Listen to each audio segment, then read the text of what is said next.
Aleluia. Amém. Cumprimento os irmãos com a paz do Senhor. Amém? Amém. Confesso que é um pouco estranho, mas vamos experimentar nessa nova tecnologia que o Senhor nos concede. Aproveitando que estamos em pé, convido os irmãos a abrir a palavra do Senhor no Evangelho de Mateus, capítulo de número 5. Quando o Jaimir foi fazer a leitura ali, eu falei, meu Deus, será que ele vai ler o texto da mensagem? Evangelho de Mateus, capítulo de número 5, versículo 43.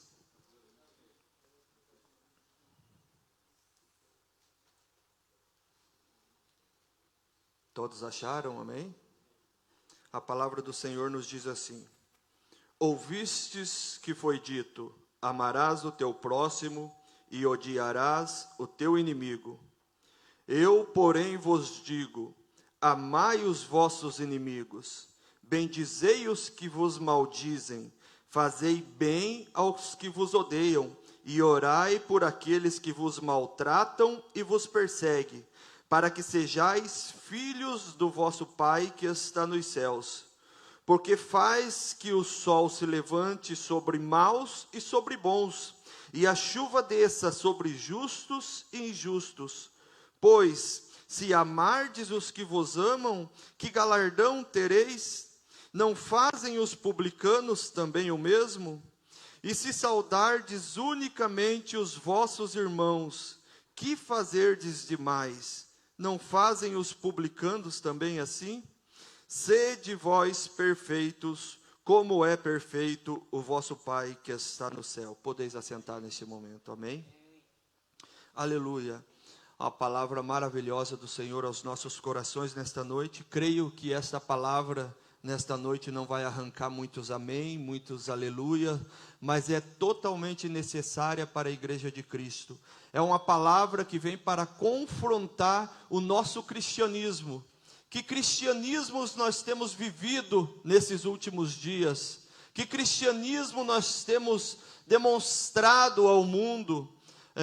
Nós temos visto nas TVs, nas rádios, um novo tipo de cristianismo, um cristianismo mais light, um cristianismo que atrai as plateias, um cristianismo que coloca o homem como centro. Porém, nesta noite, aleluia, nós vamos para o cristianismo que a palavra do Senhor nos ensina, a palavra que nos constrange, a palavra que nos confronta, que vem realmente para transformar as nossas vidas e nos leva a refletir de que modo nós temos vivido perante o Senhor, amém?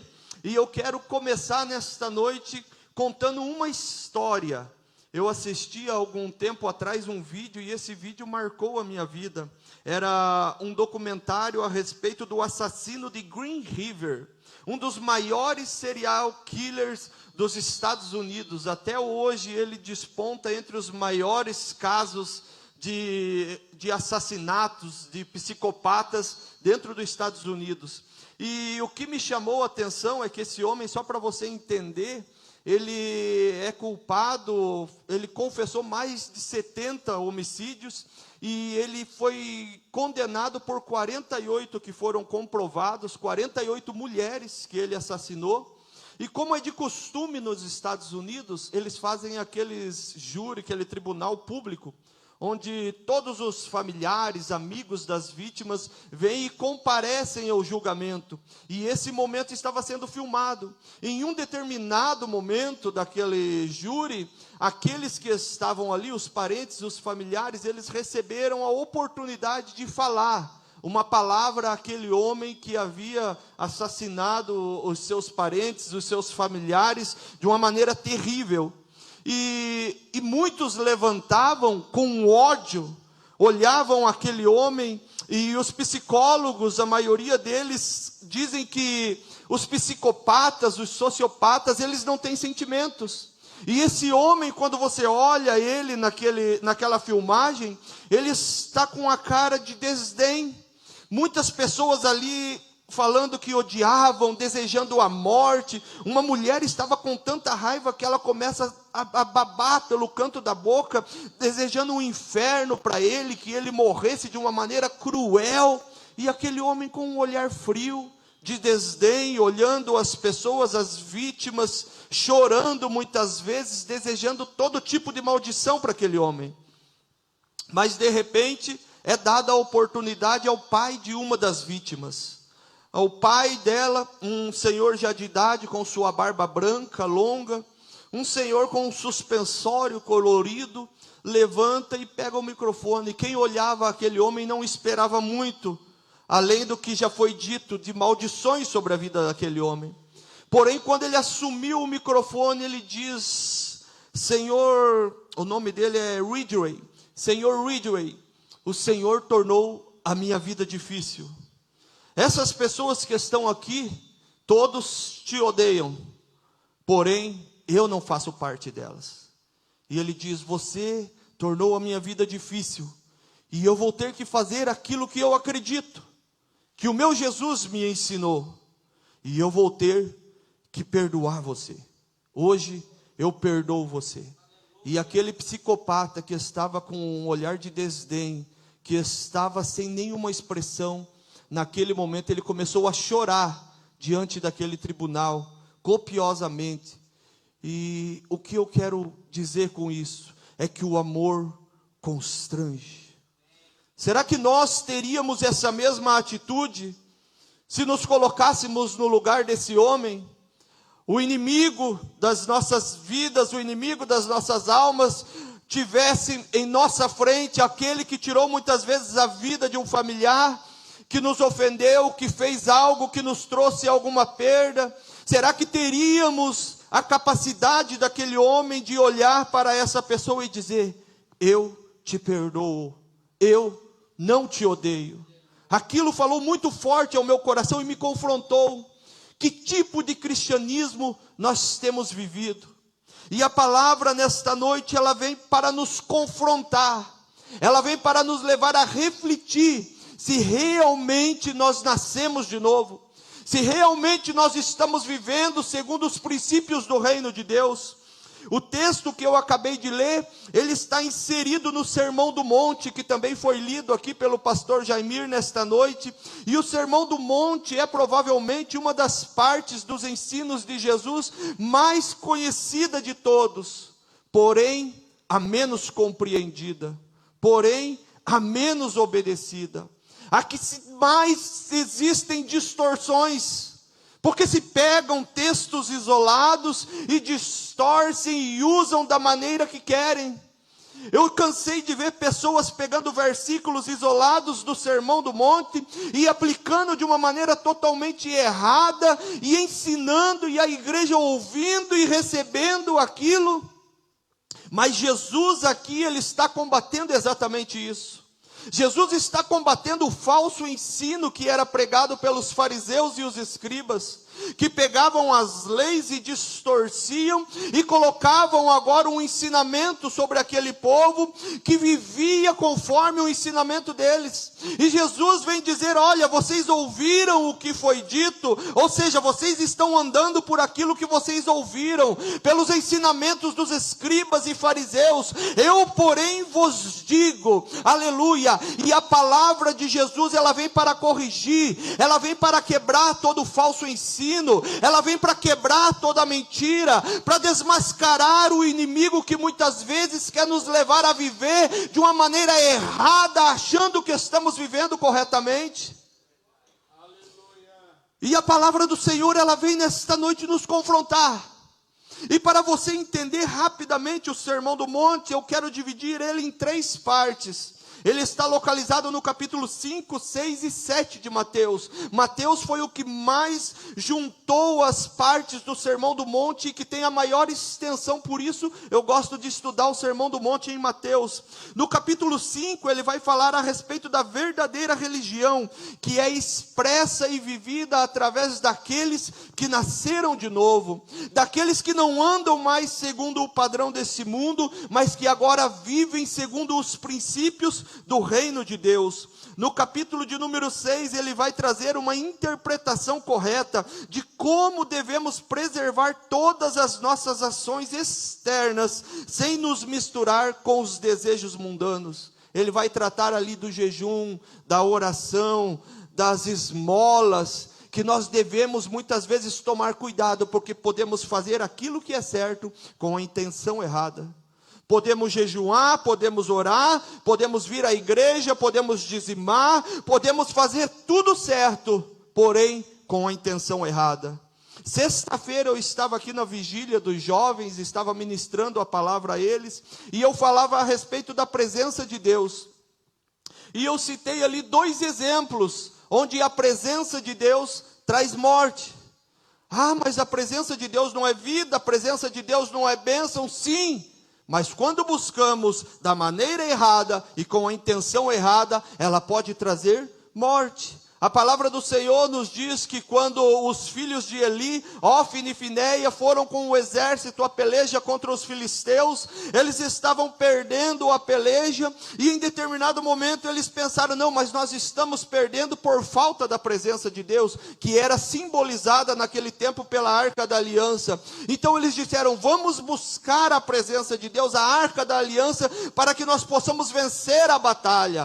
Porém, eles viviam de uma maneira totalmente errada. Se você for ler o texto, eles roubavam no templo, eles não respeitavam a palavra de Deus, eles não respeitavam a presença, mas eles queriam a presença para vencer a batalha, por uma intenção errada. E quando eles trazem a presença de Deus, a palavra do Senhor nos diz que a derrota foi tão grande, que Ofni e Finéias também foram mortos. E quando seu pai Eli ficou sabendo, caiu da cadeira, quebrou o pescoço e também morreu. E a presença foi levada pelos filisteus. O símbolo da presença foi roubado pelos inimigos. Por quê? Porque buscavam a presença com a intenção errada, com a intenção do bem próprio, com a intenção de vencer batalhas, com a intenção de benefício. Mas quando na verdade a presença de Deus deve ser honrada, aleluia, e não é a minha vontade que deve ser feita, mas é a vontade de Deus, é a vontade daquele que nos chamou e nos resgatou, aleluia. Davi, um grande homem de Deus também, quando assumiu o governo de toda Israel, ele diz, eu não quero governar sem a presença de Deus. Eu quero a presença de Deus aqui para que eu possa governar. A intenção era correta dessa vez. E ele manda buscar a presença de Deus que estava na casa de Abinadab. E quando eles estão trazendo a presença de Deus, simbolizada ainda pela arca, em cima de um carro de bois, a palavra do Senhor nos diz que quando eles estão passando na eira de Nacon, os bois tropeçam e a arca da aliança vai cair. Uzá, que era filho daquele homem, já acostumado com a presença, tenta segurar com as suas mãos a presença, e ele é ferido naquele momento e morre. E isso trouxe uma tristeza muito grande a Davi. Porventura ele não entendeu o porquê que Deus havia ferido aquele homem, mas a palavra vai dizer que a presença de Deus exige princípios. A presença de Deus devia ser carregada nos ombros dos levitas, daqueles que foram separados para carregá-la. A presença de Deus não foi feita para estar nas costas de animais, não foi feita para ser carregada em carro novo. Nós não precisamos de coisas novas para atrair a presença de Deus. O que nós precisamos é de um coração quebrantado, reconhecer que necessitamos de Deus, e a presença de Deus vai se fazer real em nosso meio, aleluia. Nós temos que tomar cuidado com as intenções do nosso coração, e é isso que o Sermão do Monte ele quer demonstrar, que muitas vezes nós podemos fazer as coisas certas, mas com a intenção errada. Podemos fazer as coisas de uma maneira correta, mas com o nosso coração corrompido. E lá no capítulo 7 ele vai terminar trazendo algumas advertências, através de uma verdadeira religião, e trazendo a aplicação de todo o resto. Mas porém nesta noite eu quero focar no capítulo de número 5. No texto que nós lemos, que está no final do capítulo 5, que é a primeira parte deste ensino de Jesus. E ele começa o capítulo 5 com aquilo que o pastor Jaimir leu aqui nesta noite, com as bem-aventuranças, que são as descrições da natureza essencial de um cristão. Eu já vi muitas pessoas olhando para as bem-aventuranças e dizendo, aquilo que Jesus mostrou é para mostrar que nós somos incapazes de cumprir, então não precisa se preocupar com as bem-aventuranças, porque você não precisa cumprir elas, você não consegue. Realmente nós não conseguimos, mas isso não nos leva a um extremo de abandoná-las, porque através do poder do Espírito Santo, o Senhor nos capacita, aleluia, através da nova vida que nós recebemos, a viver segundo os princípios do reino. Se eu tentar segundo as forças da minha carne, eu jamais conseguirei. Mas quando eu reconheço que sou incapaz e que necessito do Espírito Santo de Deus, então o Senhor me presenteia, me sela com o seu Espírito, aleluia, que me capacita a viver. O pastor ministrou aqui no domingo sobre nos despirmos do velho homem e se revestirmos do novo homem que é do Espírito, um homem espiritual que não anda mais segundo a carne, mas segundo o Espírito de Deus. E ele vai tratar das bem-aventuranças, que são as características daqueles que nasceram de novo. Logo em seguida ele vai falar da função do cristão e do propósito nesta vida e neste mundo, que é ser sal e luz. Muitas pessoas questionam, mas qual é o meu propósito? Eu mesmo durante muito tempo, quando eu era novo convertido, eu me questionava, Senhor, eu ia orar, Senhor, qual o meu propósito? Qual o propósito que isso tens para a minha vida? A palavra do Senhor nos diz que o propósito é ser sal e luz. Ela vai nos dizer que não se esconde uma cidade iluminada no alto de um monte, nem se acende a luz e se esconde debaixo do cesto, mas se coloca no velador, aleluia. A luz que nós recebemos do Espírito Santo de Deus não foi para estar escondida dentro dessas quatro paredes, mas é para sermos luz lá fora, em meio às trevas, aqueles que estão perdidos, caminhando em passos largos para o inferno. Se você não é luz lá no teu trabalho, se você não é luz na tua casa, se você não é luz em meio à tua família, aos teus amigos, você abandonou o seu propósito. E nesta noite o Senhor diz que o nosso propósito é ser sal e luz. O sal, ele detém a corrupção desse mundo.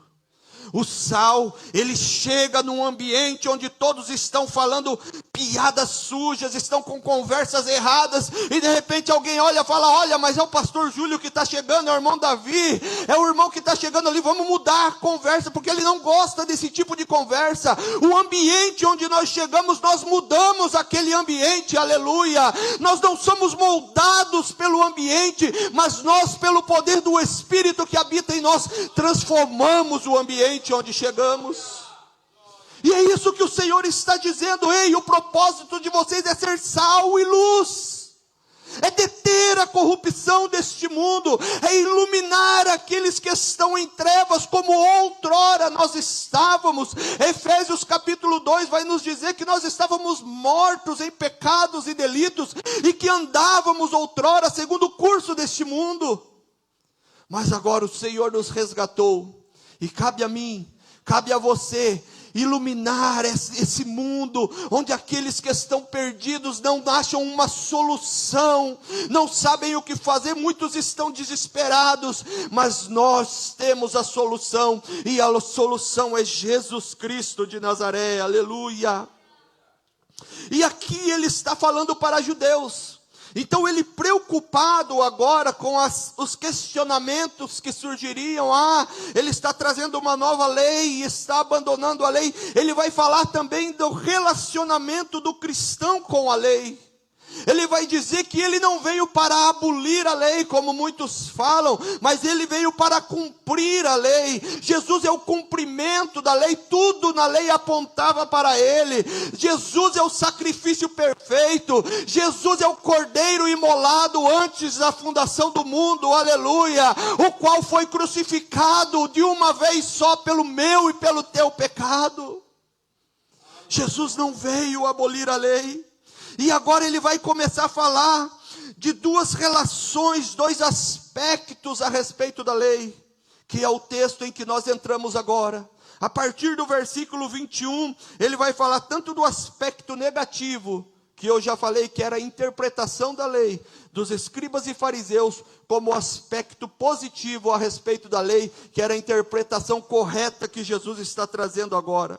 E antes de iniciar no versículo de número 20, ele vai falar a respeito da nossa justiça, que deve exceder e muito a justiça dos escribas e fariseus.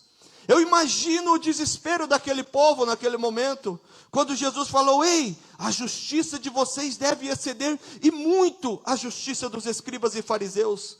Os escribas e fariseus eram zelosos, suas atitudes, eles eram religiosos, jejuavam 2 vezes na semana, e davam as suas ofertas publicamente, faziam suas orações altas para que todo mundo ouvisse. Se houvesse alguma coisa contaminada, eles se afastavam daquilo, mas o seu coração estava longe de Deus. E é isso que o Senhor está combatendo. O Senhor diz: ei, a justiça de vocês não deve ser como a justiça dos fariseus, alguém que faz apenas do seu exterior, alguém que está preocupado apenas com as suas atitudes. Eu preciso dizimar, pastor, eu preciso. Mas por quê? Porque eu quero receber de volta. Se eu der o 10%, Jesus vai me enriquecer. Não! Nós temos que ofertar, dizimar por gratidão a Deus pelo que Ele já fez por nós.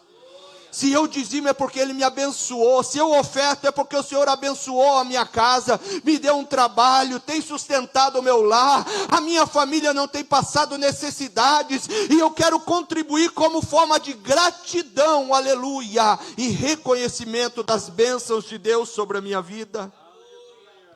E ele vai começar essa última sessão agora dizendo: vocês ouviram o que foi dito? E logo em seguida ele diz: eu, porém, vos digo. Muitas pessoas dizem que aqui Jesus está abolindo a lei, mas como eu já citei aqui no versículo 17, ele é bem claro, que ele não veio para abolir a lei, mas para cumprir a lei. Muitas pessoas dizem que ele está aqui trazendo uma nova lei, um novo ensinamento, quando na verdade o que Jesus está querendo é corrigir o falso ensinamento, aquilo que os escribas e fariseus haviam ensinado de maneira errada. Jesus está dizendo: ei, vocês ouviram o que foi dito pelos escribas e fariseus, mas eu agora trago a vocês a verdade, aleluia, a verdade que liberta, a palavra que transforma, a que ilumina o caminho, a que dá a direção correta. Quando eu olho para esse texto, eu confesso que o que mais me chamou a atenção nesse texto foi exatamente esta frase de Jesus: vocês ouviram o que foi dito. Ele está falando a um povo que seguia apenas aquilo que ouviam. E eu fui estudar, eu busquei alguns comentários, e muitos comentaristas disseram algo que eu achei muito interessante, que quando eles foram levados para o cativeiro babilônico, lá no cativeiro babilônico eles deixaram de falar a língua hebraica, e eles começaram a falar apenas o aramaico. E então com os anos os mais velhos foram morrendo e os novos nascendo, e começou apenas a língua hebraica a ser falada no meio do povo. Porém, quando eles voltaram do cativeiro babilônico, eles falavam aramaico, e já não falavam mais o hebraico, e o Antigo Testamento era escrito em hebraico. Então por isso eles dependiam dos ensinos dos escribas e fariseus, porque muitos não sabiam ler o hebraico. Então eles precisavam ouvir o que os escribas e fariseus falavam, para que eles pudessem seguir a lei do Senhor. E só que os escribas e fariseus traziam os ensinamentos da lei e acrescentavam à lei as doutrinas próprias, acrescentavam à lei aquilo que a cultura dizia que era certo, acrescentavam à lei aquilo que eles achavam que era correto. E quando eu olhei isso, eu falei: meu Deus, é exatamente o que está acontecendo com a igreja. Embora saibamos ler, embora sejamos educados e temos uma cultura, uma leitura, nós deixamos de lado a palavra do Senhor e vivemos daquilo que ouvimos, vivemos daquilo que é pregado, e nunca abrimos a palavra do Senhor para conferir, para ver o que Deus quer falar conosco.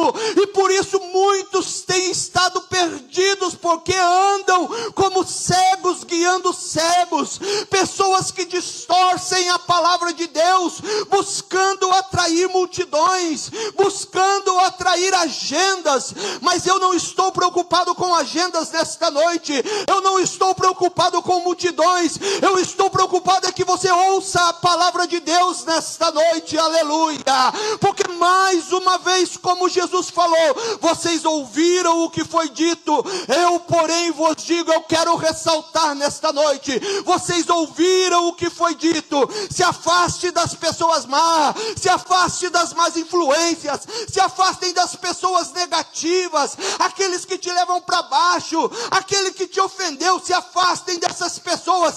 Porém eu vos digo, a palavra do Senhor nos diz, amem os seus inimigos, orem por aqueles que vos perseguem, abençoem aqueles que vos maldizem, aleluia. Essa é a palavra do Senhor.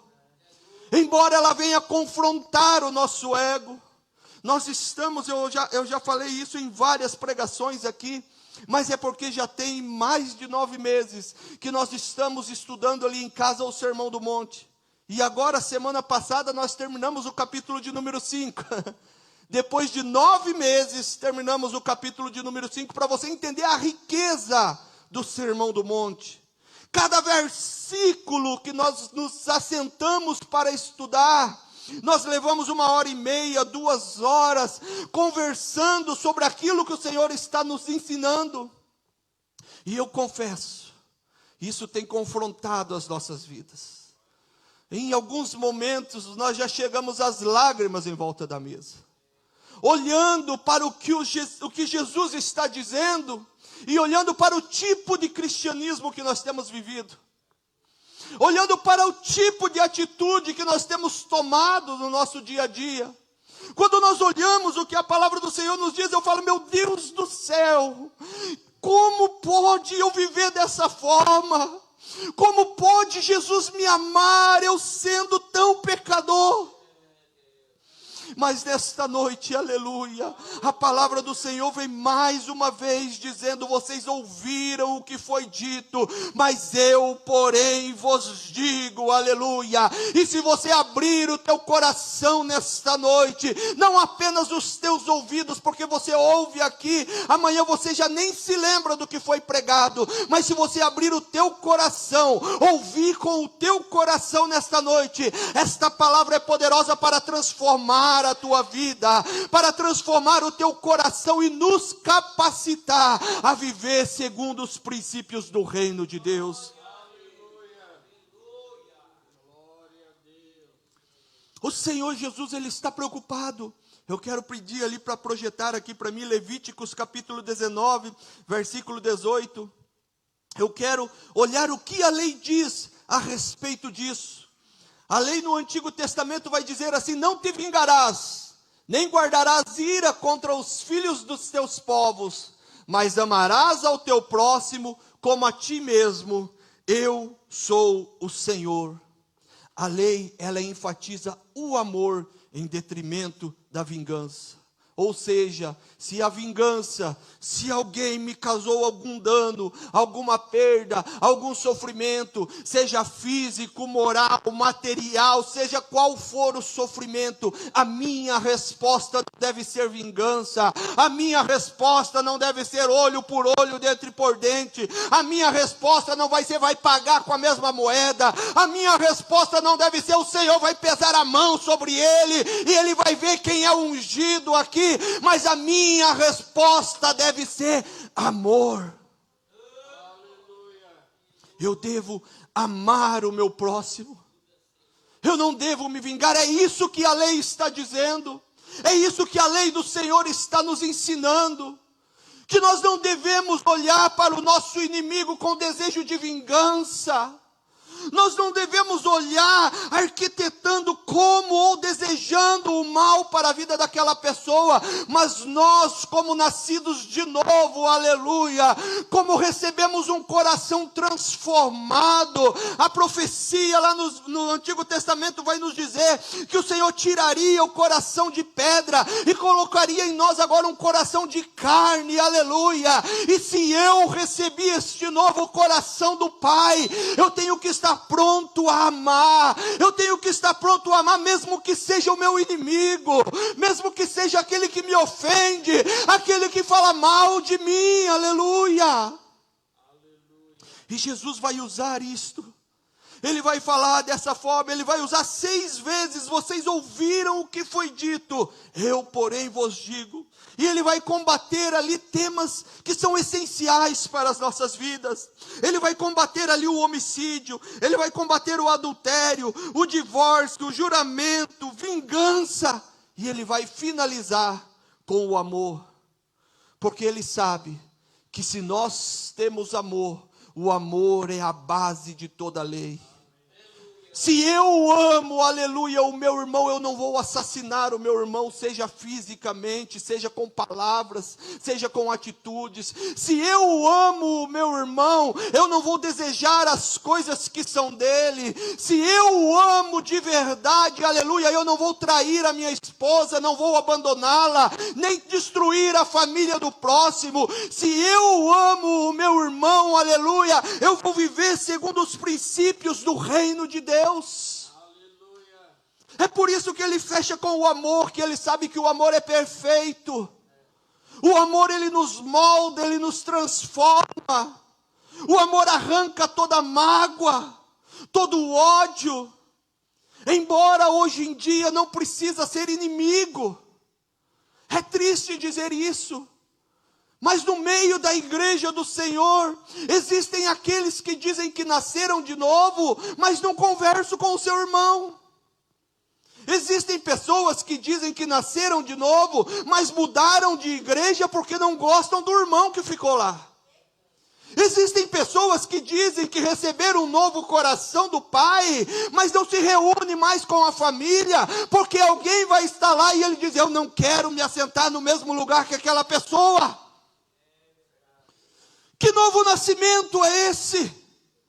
Que coração é esse? Com certeza não é o coração de Cristo. Com certeza você está se enganando. Mas essa palavra nesta noite, ela vem para nos confrontar, para dizer que ainda dá tempo, aleluia. Se você deseja viver o reino de Deus, se você deseja adentrar o reino de Deus, aleluia, é necessário nascer de novo, é necessário nascer da água e do Espírito, é necessário nascer da palavra e do Espírito Santo de Deus, aleluia. Não existe outra forma de adentrar o reino de Deus. A palavra do Senhor vai dizer que muitos tentam tomá-lo à força. Mas o reino de Deus não é tomado à força. Não adianta, você pode ter a conta bancária gorda do jeito que você tiver. Você pode ser milionário. Você pode ser conhecido entre as nações, um homem de status no teu meio social onde você vive. Mas no reino de Deus, aleluia, só entram aqueles que são humildes de espírito. Os pobres de espíritos que reconhecem, eu não posso, eu não consigo, Senhor, salva-me, aleluia. O reino de Deus não tem lugar para orgulhosos, não tem lugar para pessoas com o coração amargo, magoado. Os fariseus, eles pegaram esta palavra da lei, que dizia, amem o seu próximo, e trouxeram essa palavra de próximo como exclusivista. Dizendo, amar ao próximo quer dizer que eu tenho que amar aqueles que são da minha família, ou que são da minha nação, ou que são da minha fé, e tenho que automaticamente odiar os inimigos. E é por isso que existia essa grande discussão no meio deles. Quem é o meu próximo? Alguns diziam, o meu próximo é todo aquele que é da minha nação, todo aquele que é judeu. Existiam alguns mais rígidos que diziam, não, o meu próximo é somente aqueles que confessam a minha fé e que fazem parte da minha família de sangue. Outros ainda mais rigorosos diziam, não, o meu próximo é somente aquele que acredita na mesma coisa que eu, que confessa a mesma fé. Por isso você vai ver eles tratando gentios, samaritanos, como animais, como inimigos. Porque construíram um muro de divisão por causa de uma interpretação errada da palavra. Porque levantaram um muro de ódio, onde dizia, para cá vocês não entram, aqui vocês não passam, aqui é o nosso lugar, aqui é o lugar daqueles que são meus próximos, e vocês têm que estar longe daqui. Mas não entendiam que com aquele muro que eles estavam levantando, aleluia, eles também estavam afastando a presença do Senhor. Para fora daquele muro ficavam os gentios, os samaritanos, mas também ficava a presença do Senhor. E é triste saber que hoje nós temos levantado estes muros. Os judeus foram escolhidos para levar o evangelho às nações. Deus escolheu este povo para se manifestar através deles às nações. Porém agora eles colocaram um muro dizendo, este Deus é somente nosso, não é mais de ninguém, vocês não podem, não atravessem, ele é só nosso. E a igreja tem feito a mesma coisa, porque aqui, somente quem entra aqui é que é meu irmão, é que é meu próximo, é que merece receber a minha paz do Senhor, é que merece receber o meu abraço, é que merece sentar na minha mesa, caminhar comigo, é que merece sentar do meu lado, ouvir as minhas histórias. Agora aqueles que estão lá fora, não, estes são inimigos. O homossexual, não, esse é do demônio.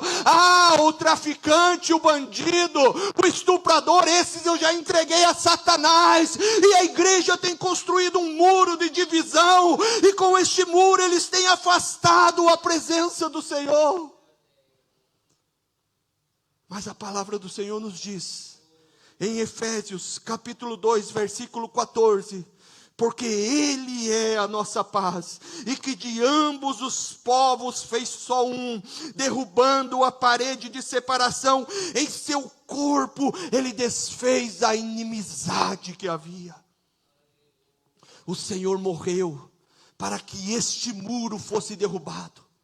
O Senhor morreu para que tanto o homossexual, o traficante e o bandido tenha lugar para adentrar nessa igreja, sentar e ouvir a palavra de Deus, sem se sentir discriminado, sem se sentir descolocado, expulso deste lugar, porque nós somos filhos de Deus, aleluia, e sabemos que aqueles que estão lá fora necessitam do evangelho. Nós devemos abraçar e não discriminar. Nós devemos amar e não tratá-los como inimigos. Eu mesmo, outrora, todos já conhecem o meu testemunho aqui, eu não preciso contar novamente. Era um desses, vivia nas drogas, assaltante, bandido, viciado. Fui preso, mas o Senhor olhou para mim, aleluia, e me resgatou. E é por isso que eu tenho muito amor por essas almas que estão lá fora. É por isso que eu tenho amor, eu não trato como inimigo, porque eu sei o que Deus pode fazer na vida de cada um deles. Meu Deus do céu, as horas já foram embora, já está quase acabando o meu tempo, mas eu quero terminar esta mensagem. E é nesse contexto que o Senhor surge com seus ensinamentos. Num contexto onde eles estavam dizendo quem é o meu próximo, porque quem não for o meu próximo é meu inimigo. Porque quem não concorda comigo, não ouve aquilo que eu prego, é meu inimigo. E Jesus lá em Lucas capítulo 10, versículo 29, questionado a respeito disso, é que ele vai falar a respeito da parábola do bom samaritano, ensinando ali que o meu próximo é qualquer pessoa que esteja ao meu alcance, que possa receber a minha ajuda. O meu próximo não é só aquele que confessa a mesma fé que eu. O meu próximo não é só aquele que é da minha família, mas o meu próximo é aquele que está ao meu alcance e que necessita de ajuda, e que eu tenho capacidade de estender a mão para ajudar.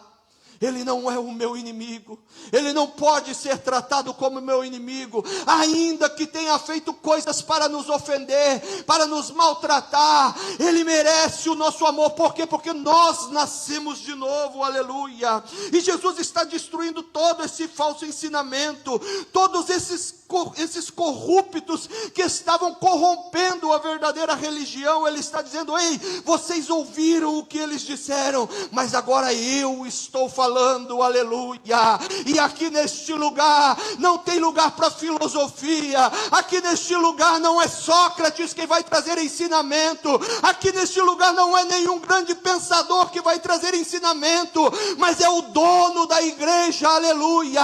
É o próprio Jesus quem fala, é Ele que ensina, é Ele quem nos dá a direção, aleluia. E Ele nos diz nesta noite: será que estamos prontos para amar os nossos inimigos? Aleluia. João 13:35, a palavra do Senhor vai nos dizer assim: nisto todos conhecerão que sois meus discípulos, quando amardes uns aos outros.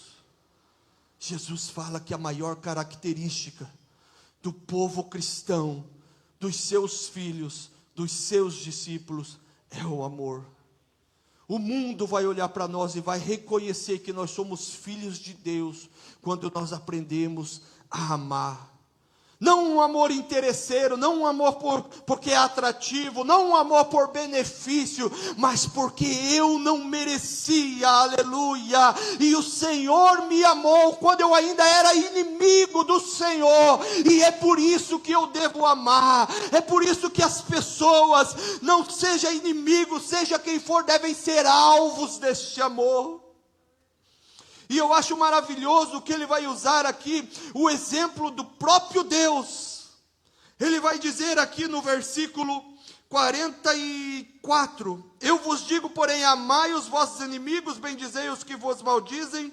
45, para quer dizer motivo. Por que você deve amar? Por que você deve fazer isso? Para que sejais filho do vosso Pai que está nos céus. E ele vai dizer assim: porque Ele, Deus o Todo-Poderoso, faz o sol se levantar sobre maus e bons, e Ele faz com que a chuva desça sobre justos e injustos. O próprio Deus, aquele que é ofendido pelos nossos pecados, aquele que é desprezado pelo mundo, Ele não olha para o mundo como se eles não merecessem, mas Deus derrama a chuva que rega a terra sobre justos e injustos. Ele faz com que o seu sol nasça sobre justos e injustos. E ele está dizendo: olhem para Deus, o Pai de vocês. Ele não faz acepção de pessoas no que tange o amor, no que diz respeito a amar. Ele se entregou, Ele ama essas pessoas. Então imitem o Pai de vocês, sejam igual ao seu Pai, amem os inimigos de vocês, aleluia. Eu acho maravilhoso quando o Senhor Jesus Cristo está lá naquela cruz, pendurado lá em Lucas capítulo 23, versículo 34, Ele está ali sendo afrontado, sendo humilhado, foi despido, caluniado, julgado injustamente, todos arrancaram as suas roupas, estão tirando a sorte, zombando dele, mas Ele olha para os seus inimigos e diz: Pai, perdoa-lhes, porque eles não sabem o que fazem.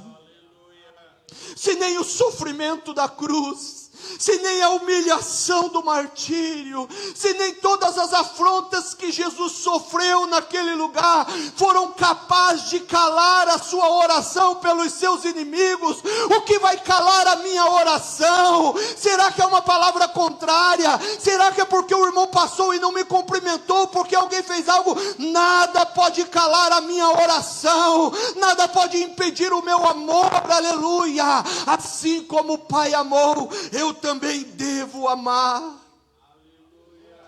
Quem sabe você fala: mas você não quer comparar Jesus comigo. Eu sou um simples mortal. Coloca aqui para nós, fazendo favor, Atos capítulo 7, versículo 60. Atos capítulo 7, versículo 60, nós já vamos caminhar para o final. E pondo-se de joelhos, clamou com grande voz: Senhor, não lhe imputes este pecado. E tendo dito isto, adormeceu. Vocês sabem quem falou isso? Estevão, um dos discípulos do Senhor. Ele seguia Jesus e ele estava pregando a palavra do Senhor. E foi rejeitado por causa da pregação do Evangelho. Eles o arrancaram e o tiraram para fora, já que ele não queria se calar. E pegaram em pedras e começaram a apedrejá-lo. E ele já de joelhos, sem força, sendo apedrejado, ele olha e vê os céus abertos. E ele ainda ora pelos seus inimigos que o estavam apedrejando, dizendo: Senhor, não lhes imputes esses pecados. Senhor, perdoa-lhes. Senhor, meu Deus, eles não sabem o que estão fazendo. Um homem como eu e como você, mas que entendeu o poder do Evangelho, que foi transformado por esse poder, aleluia. Hoje, se alguém fala mal de mim, já é o suficiente para mim ficar bravo, para mim virar a cara. Ah, não, eu vou sair dessa igreja, o pastor não me deu mais oportunidade. Ah, não, eu queria tanto, fizeram um aniversário lá e não me convidaram. Ah, eu já fiquei ofendido. Que tipo de cristianismo nós estamos vivendo? O verdadeiro cristianismo, ele nos manda amar os nossos inimigos, ele nos manda servir, ele nos manda orar por aqueles que nos amaldiçoam. E eu acho interessante, eu já vou encerrar, esta é a última colocação que eu quero colocar aqui, é que várias traduções omitem essas duas palavras que estão no meio ali do versículo 43, onde ele diz: abençoe aqueles que te amaldiçoam e faça o bem àqueles que te odeiam. Algumas traduções não contêm essas duas frases do meio.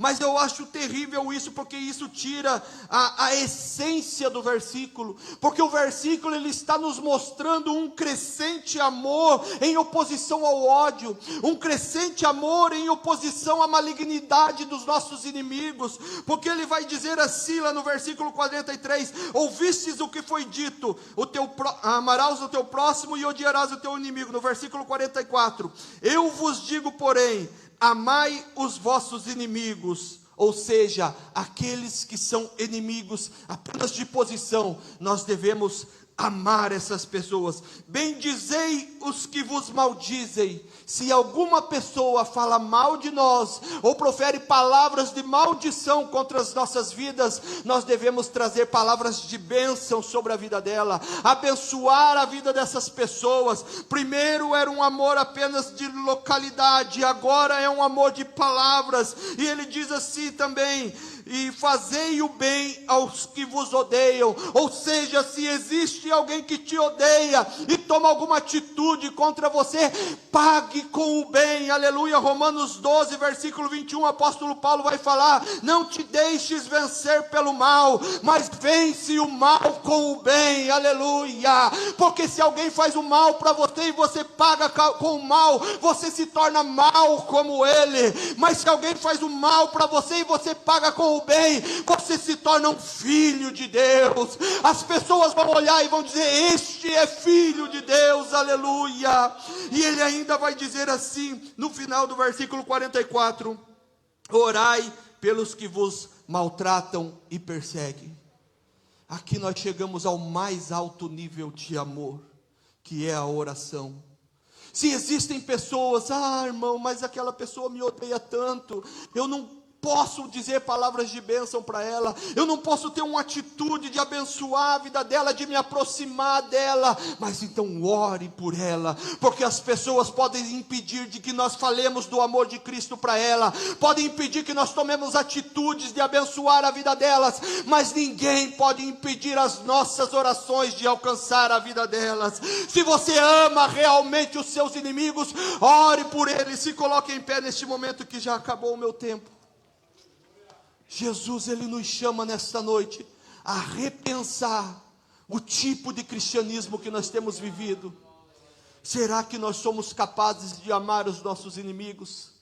Voltando àquela história do início, será que diante do inimigo que matou a minha filha, eu tenho capacidade de dizer que perdoo ele, que não odeio ele? Esse é o verdadeiro cristianismo. Mas a verdade do verdadeiro cristianismo é essa: eu não consigo, eu não posso. É por isso que ele começa as bem-aventuranças dizendo: bem-aventurado os pobres de espírito, porque deles é o reino de Deus. Bem-aventurado aqueles que choram, porque eles serão consolados. Ser pobre de espírito é reconhecer: eu não posso, Senhor, eu não consigo. Chorar é lamentar por essa situação. Como eu não posso, como eu não consigo, Senhor, o que eu posso fazer? E o Senhor diz: bem-aventurados os que choram, porque eles serão consolados. Ele nos envia o Consolador, aleluia. E é Ele quem nos capacita agora a amar os nossos inimigos. Se você tem uma mágoa no teu coração, seja por um familiar, às vezes não é nem um inimigo, às vezes é um familiar, um filho, um pai, uma mãe, um irmão da igreja. Nesta noite a palavra do Senhor vem para você dizendo: o Espírito Santo de Deus te capacita a perdoar, o Espírito Santo de Deus te capacita a amar. Não tente encobrir essa verdade, não tente disfarçar dizendo: não, mas eu não odeio, eu apenas não quero chegar perto. Não, isso é mentira do diabo. O Senhor está dizendo: você tem que perdoar, você tem que liberar perdão, porque como o pastor sempre fala aqui, se você não perdoa, é como se você quisesse que a pessoa morresse tomando, você mesmo tomando um copo de veneno. Esse é o mal. Mas nesta noite a palavra do Senhor veio para abrir os nossos olhos, iluminar os nossos corações, para que não venhamos mais ser enganados por aquilo que ouvimos, pelos sofismas, pelas mentiras do diabo, mas que venhamos ser guiados pela palavra da verdade de Deus. Curve a sua cabeça neste momento aí, vamos orar ao Senhor. Pai querido e maravilhoso, eu te louvo, Senhor, pela tua palavra que foi ministrada nesta noite. Eu te louvo, Senhor, meu Deus, porque o Senhor nos trouxe aqui nesta noite para tratar conosco, ó Pai, para abrir os nossos olhos, para nos mostrar, Senhor, meu Deus, que estávamos caminhando debaixo de mentiras.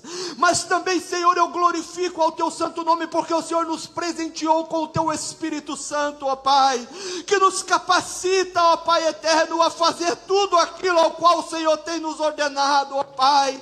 E nesta noite eu reconheço, meu Deus, que eu não posso. Eu reconheço que o meu coração, ó Pai querido, quer odiar. O meu coração é cheio de ódio, cheio de rancor, meu Deus. Mas nesta noite eu te peço, ó Espírito Santo de Deus, arranca, Senhor, toda mágoa, arranca, Senhor, todo ódio, arranca todo rancor, ó Pai, e que eu seja pronto a amar como o Senhor ama, que eu venha ser perfeito como o Senhor é perfeito, que eu venha ser santo como o Senhor é santo. Ó Espírito Santo de Deus, capacita-me, ó Pai querido, amanhã, Senhor meu Deus, para que eu possa encontrar aquela pessoa e não mais atravessar a rua, não mais mudar de ambiente, mas que eu possa pedir perdão, que eu possa amar essa pessoa, que eu possa abraçar, porque mais me importa é estar na tua presença e estar a eternidade contigo, do que viver uma falsa religião aqui na terra, do que viver segundo as minhas vontades. Pai glorioso, essa é a minha oração em favor da minha vida e da tua igreja, em nome de Jesus. Amém, Jesus.